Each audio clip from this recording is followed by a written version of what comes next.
നിങ്ങളിലേക്ക് സ്വർണ്ണവില കൃത്യമായി എത്തിക്കുന്ന ഈ ചാനൽ സബ്സ്ക്രൈബ് ചെയ്യാനും നോട്ടിഫിക്കേഷൻ ലഭിക്കുവാനായി ബെല്ലൈക്കൺ അമർത്താനും മറക്കരുത്. അതുകൂടാതെ നിങ്ങളുടെ ഓരോ ലൈക്കും വിലപ്പെട്ടതാണ്. ലൈക്ക് ചെയ്യാൻ മറക്കരുത് കേട്ടോ. സ്വർണം വാങ്ങാനുള്ളവർക്ക് വീണ്ടും നിരാശ നിലനിൽക്കൊണ്ട് വിപണിയിൽ വർധനമാണ് നേരിട്ടുകൊണ്ടിരിക്കുന്നത്. അന്താരാഷ്ട്ര വിപണിയിൽ നേരിട്ടുകൊണ്ടിരിക്കുന്ന ഈ ഒരു കുതിപ്പ് മൂലം കേരളത്തിൽ കഴിഞ്ഞ ഒരാഴ്ചക്കുള്ളിൽ ഏകദേശം 3000 രൂപയുടെ മുകളിലാണ് വർധനവ് രേഖപ്പെടുത്തിയത്.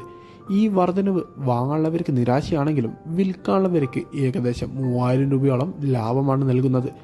കേരളത്തിൽ 24 ക്യാരറ്റ് സ്വർണ്ണവില ഗ്രാമിന് 6805 രേഖപ്പെടുത്തിയപ്പോൾ 22 ക്യാരറ്റ് സ്വർണ്ണവിലയിൽ ഇന്ന് ഒരു പവന് മേൽ 360 രൂപയുടെ വർധനവ് രേഖപ്പെടുത്തിക്കൊണ്ട് 1 ഗ്രാം സ്വർണത്തിന് 6460 രൂപയും പവന് 51,680 രൂപയുമാണ് ഇപ്പോൾ വ്യാപാരം പുരോഗമിച്ചുകൊണ്ടിരിക്കുന്നത്.